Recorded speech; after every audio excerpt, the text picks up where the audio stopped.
The adventurers of Outward have been through a lot, but are they still yearning for more? Even after the Soroborians, there were still so much more we wanted to do with Outward. So we did.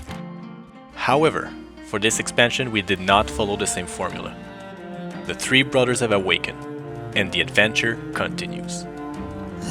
This time we visit the Caldera, a volcanic region that was recently struck by a natural disaster.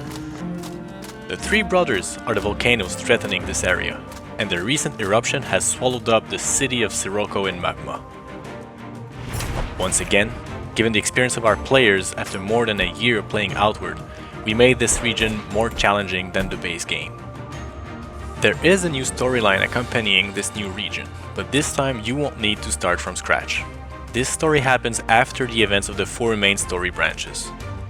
As an instrumental part in maintaining peace in Ori, you are given the responsibility to oversee the reconstruction of Sirocco. You will have to make decisions as to what you build and in what order. In typical Outward fashion, you can't have it all. There is a higher variety of buildings than what you can construct, so you will have to choose wisely. New stores, new skills, new challenges, and even new enchantments await depending on what you build. You will have to manage construction materials, food and funds. Multiple visits to town will be necessary to oversee the progress, which will not happen overnight. Of course, you will be able to invite other players to visit your town and benefit from access to the buildings you chose.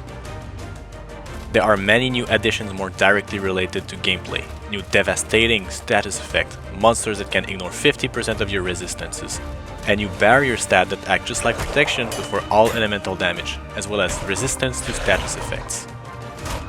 There is also a new trainer, the Primal Ritualist. This one uses musical totems instead of mana to cast debilitating spells or to heal the caster and their allies. The Ghost Drums and the Sky Chimes require some preparation to place and use, but the payoff is worth it. There is also a new type of tool at your disposal to deal with the undesirable. Calderans are no strangers to mining, and as such, know a bit more than others about explosives. So expect to find bombs you can throw at your enemies for when you need to leave an impression. And finally, this is probably the most requested feature from our amazing community. We are adding new arrow types for the archers out there who needed that extra kick and more flexibility from their weapon of choice. All of those new features are intertwined with the town you are building. What you will experience of the new content will depend on the town you build. There will be once again hours upon hours of content to explore. This will be harder than ever before, but you will find the right tools and learn the right skills to overcome everything and anything that gets in your way, just as you have done so far.